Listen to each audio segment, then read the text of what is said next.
Dear student, this is Nalini Singh and I'm your PhD teacher, and today we are going to start chapter 9 जिसका नाम है internal trade. So in previous video we have learned about internal trade, like internal trade and its type, wholesale trade and retail trade. Now in this video we are going to start forms of retail trade. So there are different forms of retail trade like whole departmental store, super bazaar, multi shops, multiple shops. Okay so सबसे पहले हम शुरू करते हैं forms of retail trade में departmental store.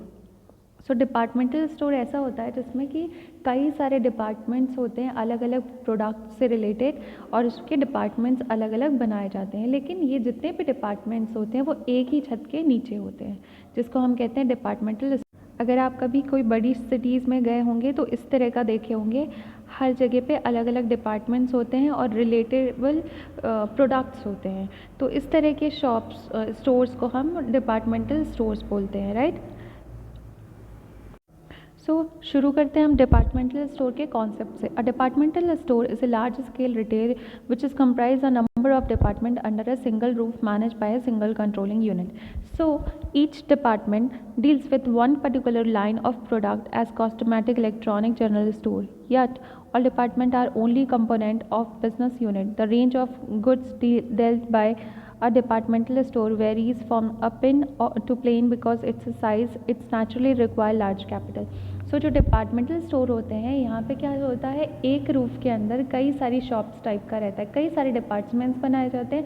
हर एक department अलग अलग काम करता है, अलग अलग प्रोडक्ट के साथ डील करता है, लेकिन इस सारे जितने भी डिपार्टमेंट्स होते हैं एक ही रूफ के नीचे होते हैं. उसको मैनेज और कंट्रोल करने का भी एक ही यूनिट होता है. तो इस तरह के स्टोर्स को हम डिपार्टमेंटल स्टोर बोलते हैं. जैसे अगर हम स्टोर में जाते हैं तो वहाँ पे कई सारे डिपार्टमेंट्स होते हैं, हम ट्रॉली लेकर अपने प्रोडक्ट को सिलेक्ट करते हैं, लेकिन जो उसकी बिलिंग होती है एक ही जगह पे होती है, अलग अलग स्टोर्स में नहीं होती है. तो इस तरह को हम डिपार्टमेंटल स्टोर बोलेंगे. इस तरह के स्टोर्स के लिए कैपिटल ज़्यादा चाहिए होती है. Now we come to the origin of departmental store. So departmental store originated at Paris in the year 1852. As per the available information, Bon March and are famous departmental stores. Gradually such stores were established in Germany, England and USA. So सबसे पहले ये France से start हुआ and gradually ये developed हो के Germany और England तक आया. अब हम देखते हैं तो हमारे इंडिया कंट्री में भी इस तरह के कई सारे डिपार्टमेंट्स मिल जाते हैं. So, for example, Kamalia Stores of Kolkata, Highway India of Mumbai, and Military Departmental Store of China are famous in India. So these are the famous departmental store in our country. Now we come to the organization. So the departmental store are a like company. ये एक तरह की company की तरह काम करती है, क्योंकि इसमें कैपिटल भी ज़्यादा चाहिए होता है एंड ये लार्ज फॉर्म की होती है. Its organization and operation are similar to companies. We can put up organization structure. As you can see, there is a structure of departmental store. जैसे कि किसी बड़ी कंपनी में होता है, बोर्ड ऑफ डायरेक्टर होते हैं, मैनेजिंग डायरेक्टर होते हैं, चीफ मैनेजर होते हैं, एंड फिर डिपार्टमेंटल अलग अलग डिपार्टमेंटल के मैनेजर्स होते हैं. तो उसी तरह से डिपार्टमेंटल स्टोर्स का भी कुछ मैनेजमेंट होता है. Now we come to the characteristics of departmental stores. So the very first point is business under one roof. जैसा कि मैंने आपको बताया है पहले कि जो भी डिपार्टमेंट्स होते हैं डिपार्टमेंटल स्टोर के अंदर वो एक रूफ में होते हैं. इट मीन्स कि एक ही छत के नीचे कई सारे डिपार्टमेंट्स होते हैं. वेराइटी ऑफ गुड्स आपको मैंने फ़ोटो में दिखाया है. तो वेराइटी जो भी गुड्स होते हैं उसकी कई सारी वेराइटीज़ होती है. उसके बाद है लार्ज कैपिटल, क्योंकि यहाँ पे स्टॉक ज़्यादा है, जगह डिपार्टमेंट्स कई सारे हैं, इसलिए यहाँ पे कैपिटल भी लार्ज क्वांटिटी में लगता है. मैनेजमेंट की अगर हम बात करें तो मैनेजमेंट जो भी जितने भी सारे डिपार्टमेंट्स होते हैं उसको मैनेज कंट्रोल एक ही यूनिट के अंदर किया जाता है by the board of director. Other services जो होती है डिपार्टमेंटल की, so it's also provides certain service like parking facilities, entertainment and refreshments to the customer. तो डिपार्टमेंटल स्टोर्स में अदर सर्विसेज में फैसिलिटीज़ दी जाती है अपने कंज्यूमर को, लाइक एंटरटेनमेंट एंड पार्किंग.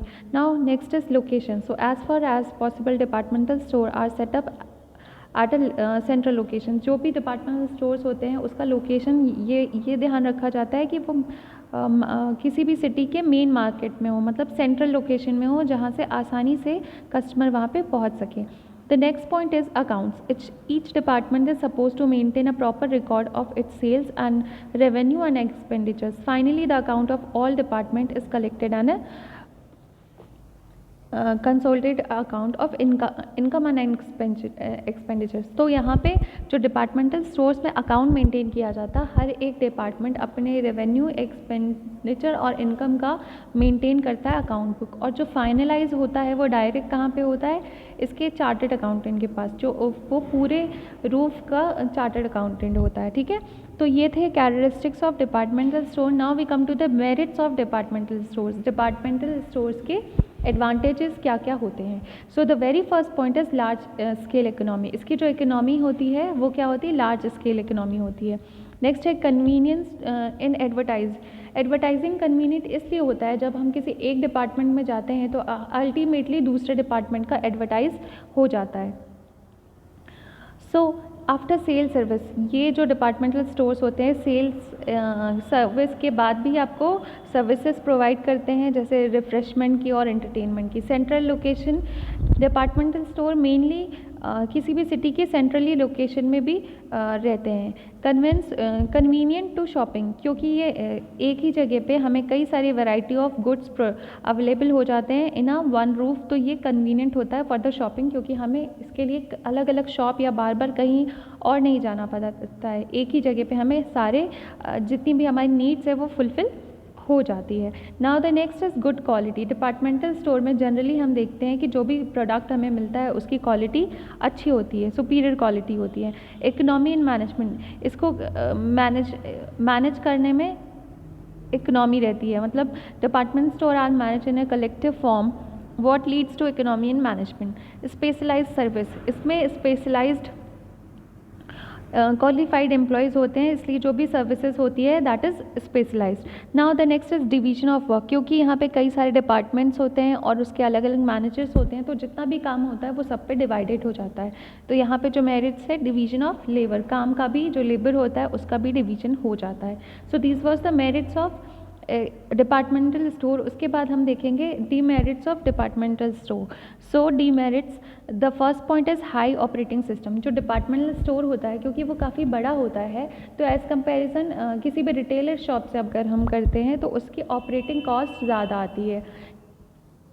उसके बाद है इनकन्वीनियंट लोकेशन। जनरली देखा जाता है कि डिपार्टमेंटल स्टोर को इस्टेब्लिश करने के लिए हमें ज़्यादा जगह चाहिए, और किसी भी सिटी के मेन मार्केट में या सेंट्रल लोकेशन में इतनी जगह मिलना थोड़ा मुश्किल होता है।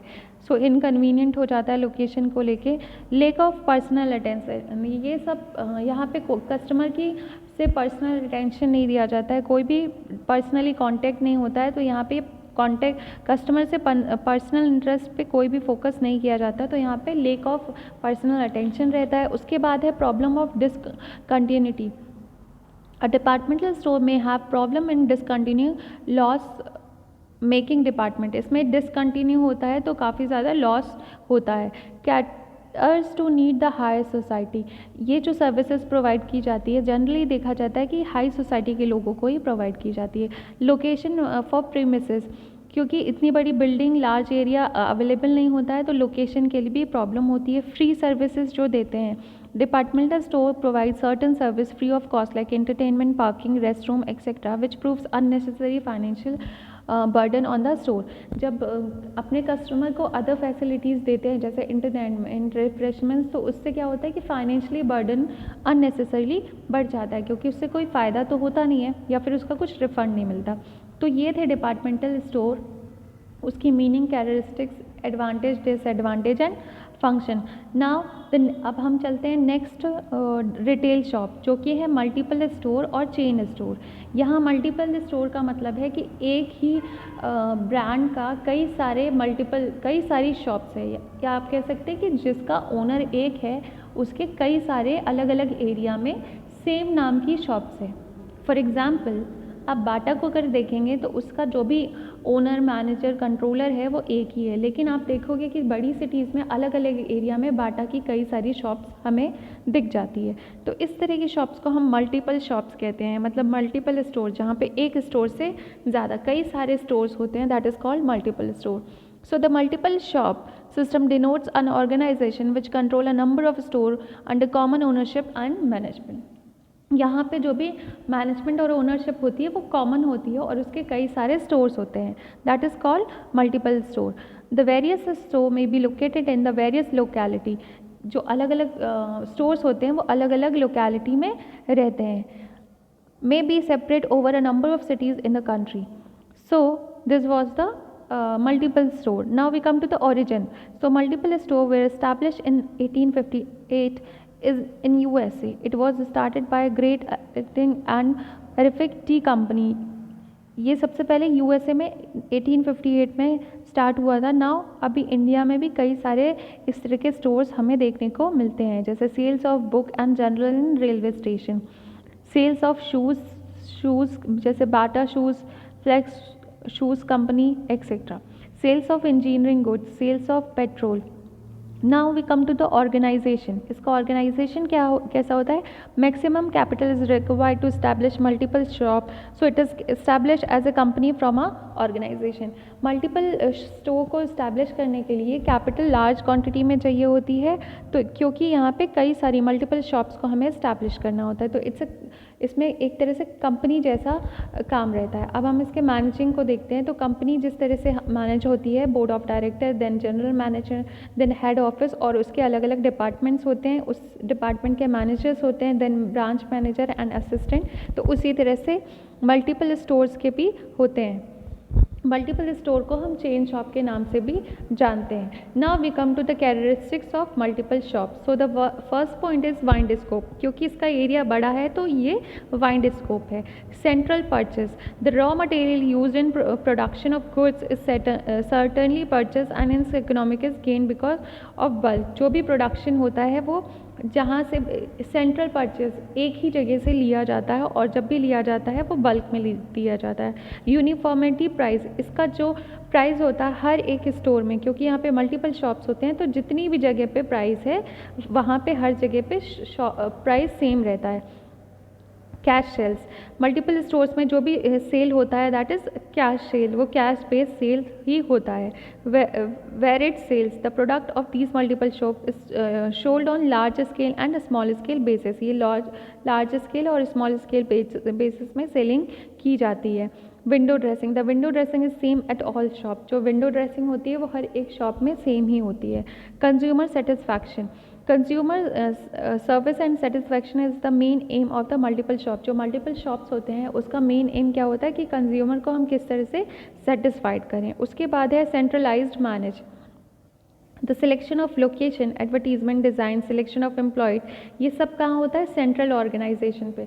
जो इसका सेंट्रल पॉइंट है, एक ही ऑर्गेनाइजेशन जहाँ पे वहाँ पे ये सारी चीज़ें डिसाइड की जाती है, मैनेज की जाती है कि डिज़ाइन क्या होगा, प्रोडक्ट कैसा होगा, सिलेक्शन एरिया क्या होगा, और एम्प्लॉयज़ कैसे होंगे एक्सेट्रा. तो ये थे characteristics of multiple store. Now the next is advantage of multiple store. So the first point is fair price.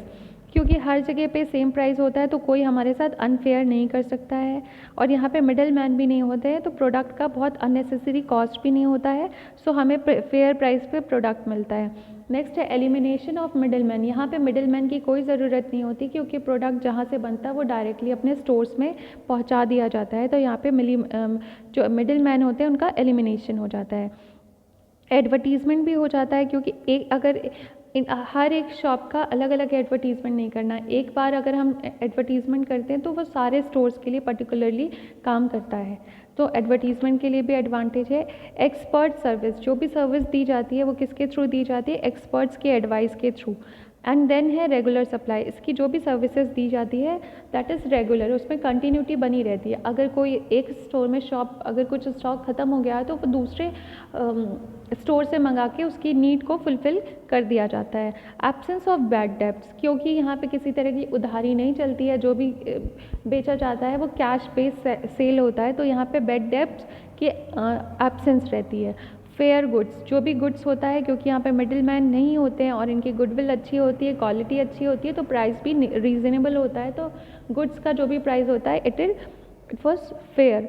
Uniformity इसलिए होती है क्योंकि हर एक शॉप में एक ही तरह का सामान होता है, साथ साथ उसका प्राइस में भी यूनिफॉर्मिटी होती है।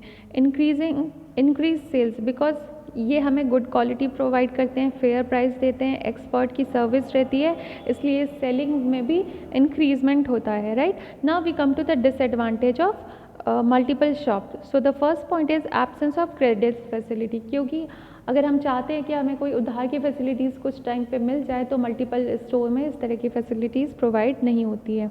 होम डिलीवरी की सर्विस प्रोवाइड नहीं होती है। पर्सनल अटेंशन पे भी ध्यान नहीं दिया जाता है, कांटेक्ट नहीं किया जाता है, तो यहाँ पे पर्सनल अटेंशन की भी एब्सेंस होती है। उसके बाद इनएफिशिएंसी ऑफ मैनेजमेंट, कभी कभी मल्टी स्टोर में क्योंकि इसका स्कोप काफ़ी ज़्यादा वाइल्ड होता है, तो इनएफिशिएंट मैनेजमेंट की वजह से कभी कभी हैवी लॉस फेस करना पड़ता है। डिफ़िकल्टी इन सुपरविज़न, क्योंकि ये स्टोर काफ़ी ज़्यादा बड़ा होता है, कभी कभी हम चीज़ों पे ध्यान नहीं दे पाते हैं, तो सुपरवाइजन करने में डिफ़िकल्टीज आती है। नेक्स्ट लार्ज इन्वेस्टमेंट, क्योंकि मल्टीपल स्टोर्स ओपन होते हैं तो जो इसके इन्वेस्टमेंट होता है वो लार्ज स्केल पे होता है। उसके बाद है loss on change in demand, अगर सडनली चेंज हो जाती है डिमांड कस्टमर की तो उसमें लॉस होता है मल्टीपल स्टोर में। तो ये था मल्टीपल स्टोर का एडवांटेज डिसएडवांटेज कैरेक्टरिस्टिक, जो कि फॉर्म है रिटेल ट्रैड के। तो अब हम इस वीडियो में पढ़ चुके हैं डिपार्टमेंटल स्टोर और चेन स्टोर, जिसको हम मल्टीपल स्टोर भी कहते हैं। इसके बाद है next differences between departmental store and multiple store, और उसके बाद है मेल ऑर्डरिंग सर्विस या मेल ऑर्डर बिजनेस। तो मेल ऑर्डर बिजनेस क्या होता है, किसी भी आर्टिकल को या न्यूज़ पेपर में हम कोई प्रोडक्ट को देखकर जब हम उसे ऑर्डर करते हैं और वो कोरियर के थ्रू आता है, वो हमें कोरियर के थ्रू भेजा जाता है, जिसे वैल्यूएबल पेएबल पोस्ट ऑफिस के थ्रू भेजा जाता है, that is called male order business, right. तो इसे कहते हैं मेल ऑर्डर बिजनेस। उसके बाद है VPP, जो valuable payable post service provide की जाती है, जो कि पोस्ट ऑफिस के थ्रू प्रोवाइड की जाती है, और इसके लिए ये एक्स्ट्रा चार्ज भी लेते हैं डिलीवरी के टाइम पे।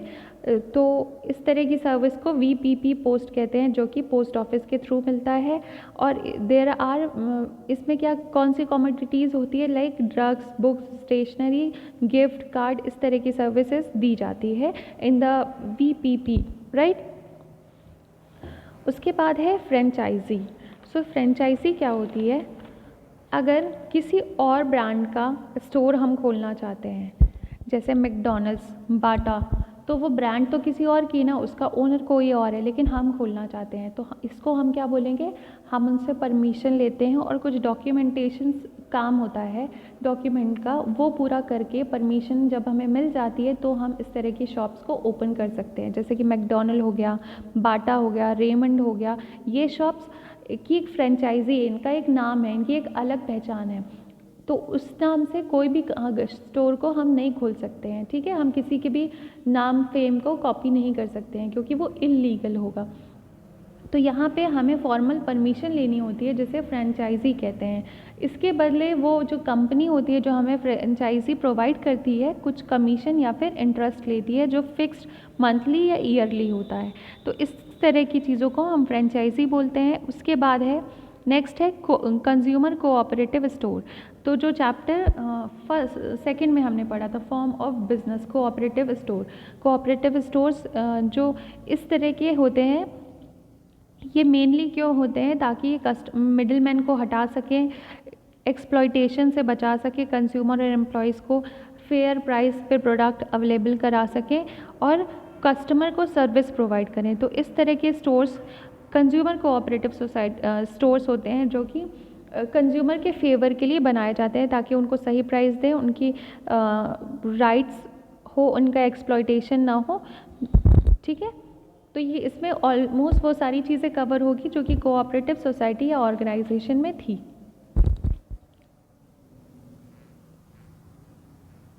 इसके बाद हम बात करते हैं सुपरमार्केट की।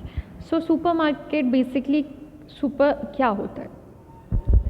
एक ऐसा मार्केट जहाँ पे हमें सारी चीज़ें अवेलेबल होती है इन द वन रूफ। जैसे कि डिपार्टमेंटल स्टोर है, वहाँ पे हमें एक ही छत के नीचे सारी चीज़ें अवेलेबल हो जाती है। उसी प्रकार से सुपर मार्केट या सुपर बाज़ार भी हम इसको कहते हैं, वहाँ पे हर चीज़ अवेलेबल हो जाती है। अब चीज़ कैसी होती है, यहाँ पे हमें डेली बेसिस की चीज़ें मिल जाती हैं जो हम डेली नीड को पूरा कर सकते हैं। जैसे सब्जी हो गया, अचार हो गया, फ्रूट्स हो गया, मिल्क हो गया, ये सारी चीज़ें हमें मिलती है। इस तरह के मार्केट को हम सुपर बाज़ार या फिर सुपर मार्केट कहते हैं, जहाँ पे हमें डेली नीड पूरी होती है। लेकिन इस तरह के स्टोर्स हम जनरली देखते हैं कि बड़ी सिटीज़ में ही होते हैं, हर जगह हमें अवेलेबल नहीं होते हैं। और साथ ही साथ ये जितने भी प्रोडक्ट या कमोडिटीज़ होते हैं वो डिस्प्ले होते हैं, वहाँ पे लगे होते हैं, और हमें क्या करना होता है, सेल्फ सर्विस रहती है। हम अपना प्रोडक्ट खुद सेलेक्ट करते हैं और उसकी बिलिंग कराते हैं। सो सुपर बाज़ार और super market is a place where goods of daily use are available under one roof. The commodities are displayed in shelf and consumer are free to choose the commodities of his need and choice. It is based off self-service. Customer are provide a trolley in which goods are collected by the consumer themselves and the end of bill prepared at the counter of all the goods purchased. तो यहाँ पे सारी चीज़ें रहती है एक छत के नीचे, डेली बेसिस की चीज़ें, उसको हम सेलेक्ट कर सकते हैं अपने नीड के अकॉर्डिंग, और फिर हम बिलिंग काउंटर पे कराते हैं। इसके लिए हमें एक ट्रॉली मिलती है जहाँ जो भी हमें चीज़ें चाहिए होती है अपने नीड के अकॉर्डिंग, वहाँ से हम सेलेक्ट करके ले लेते हैं और उसकी बिलिंग करा लेते हैं। Now we come to the characteristics of super market. So they are open in big cities. इस तरह के मार्केट कहाँ पे ओपन होते हैं? बड़ी सिटीज़ में।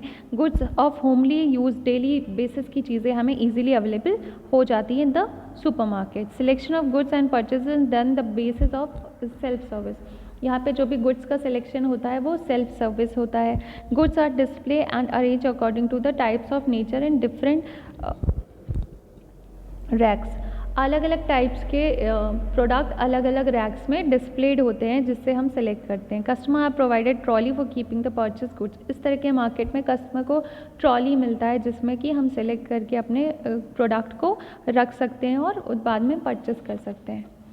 Now advantage of supermarket. Daily need goods are available under one roof. Expenses are nominal. It's popular among consumer because the convenient shopping. Profit is high because the volume of sale is high. इस तरह के market में selling ज़्यादा होती है इसलिए profit भी ज़्यादा होता है। यहाँ की क्वालिटी अच्छी होती है, हमें खुद से सिलेक्शन की फैसिलिटीज़ मिलती है और असेंबल होता है। Now disadvantage. So availability of large space at the heart of the city. इस तरह के मार्केट को इस्टेब्लिश करने के लिए हमें सिटी के बीच में, हार्ट ऑफ द सिटी जैसे हम कहते हैं, लार्ज प्लेस चाहिए होता है जहाँ पे ये जो कि एक डिफ़िकल्ट टास्क है। इसमें लार्ज कैपिटल की रिक्वायरमेंट होती है। इसमें middle man, they are meant for middle man और हाई क्लास। ये जो होता है वो हाई क्लास लोगों के लिए होता है, मिडिल के लिए होता है। पुअर पीपल यहाँ पे नहीं जा सकते क्योंकि उसके चार्जेस ज़्यादा होते हैं। Maintenance and operating cost is more. यहाँ पे ऑपरेटिंग कॉस्ट ज़्यादा होता है। तो ये था सुपर मार्केट के बारे में एडवांटेज, डिसएडवांटेज और characteristics. Now we come to the next topic which is itinerant shop hawkers. तो अब ये क्या होता है? As we can see, itinerant का मतलब होता है भ्रमण, हॉकर्स मतलब फेरी। आपने देखा होगा कि हमारे आसपास ठेले में या फिर टोकनी में लेकर या साइकिल में लेके या किसी बास्केट में लेके जगह जगह पे घर घर जाके घूमते हैं। तो आप देखते हो उसकी क्वालिटी बहुत चीप होती है, वो ब्रांडेड प्रोडक्ट नहीं होते हैं। सब्जी वाले, फल वाले प्लास्टिक की चीज़ें लेके बेचते हैं और चूड़ी वगैरह बेचते हैं, आइसक्रीम बेचते हैं, फुल्की बेचते हैं। तो इस तरह के को हम शॉप हॉकर्स बोलते हैं, जो कि फेरी लगा बेचते हैं, कपड़े भी बेचते हैं। सो पढ़ते हैं, दीज आर रिटेलर। इनकी कोई फिक्स शॉप्स नहीं होती है, राइट। ये घूम घूम कर अपने सामान को बेचते हैं, कभी सीजनल चीज़ें बेचते हैं, कभी कुछ और बेचते हैं। So these are retailer who do not have a fixed place of business and they move from place to place selling their wares. They usually deal in seasonal goods or goods of daily use. For example, in sell toys, garment, fruit, vegetables, ice cream, etc.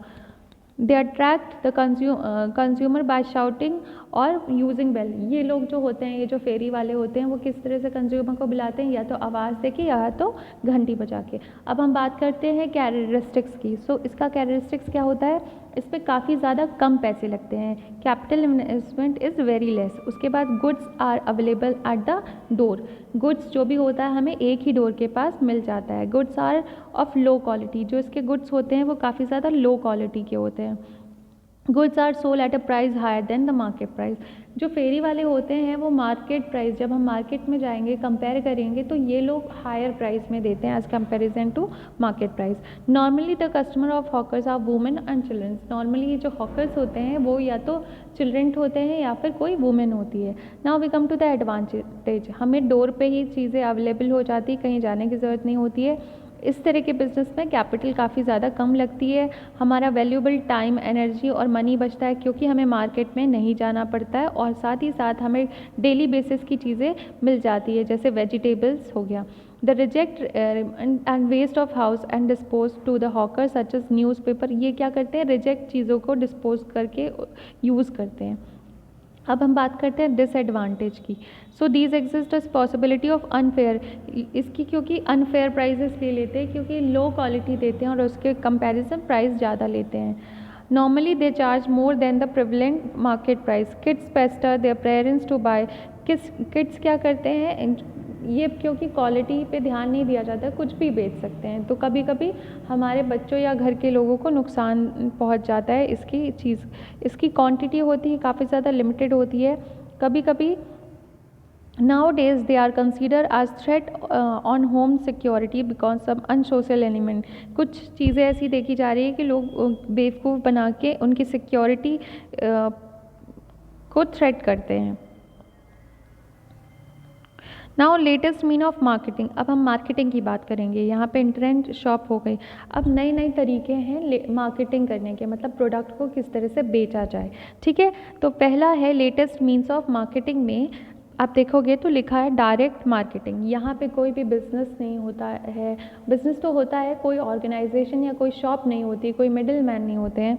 यहाँ पे होते हैं direct marketing refers to the sale goods and service by the producer to the consumer directly or without any middleman। यहाँ पे कोई middleman नहीं होता, कोई organization नहीं होता, ना कि कोई शॉप होती है। क्या होते हैं यहाँ पे, there are many companies who manufacture goods, sales and goods by the direct distribution, product को बनाते हैं और डायरेक्टली उसका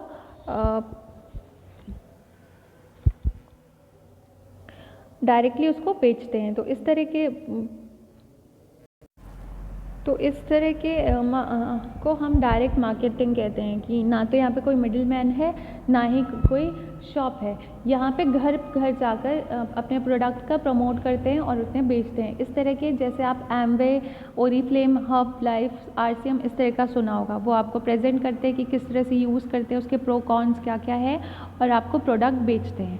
ठीक है, सो इसको कहते हैं direct marketing. Direct marketing eliminate the distance between producer consumer because there is no place of dealer, यहाँ पे कोई भी जगह नहीं है, होलसेलर डिस्ट्रीब्यूटर की कोई जगह नहीं है। ठीक है, यहाँ पे डायरेक्ट कॉन्ट्रैक्ट रहता है, मतलब वो डायरेक्टली कंज्यूमर के साथ कॉन्ट्रैक्ट करके अपना सेलिंग करते हैं। उसके बाद डिमॉन्स्ट्रेशन ऑफ प्रोडक्ट, यहाँ पे प्रोडक्ट को डिमॉन्स्ट्रेशन करते हैं, मतलब हाउ टू यूज़, क्या क्या यूज़फुलनेस है, किस तरह से यूज़ करना, ये सारी चीज़ें बताते हैं।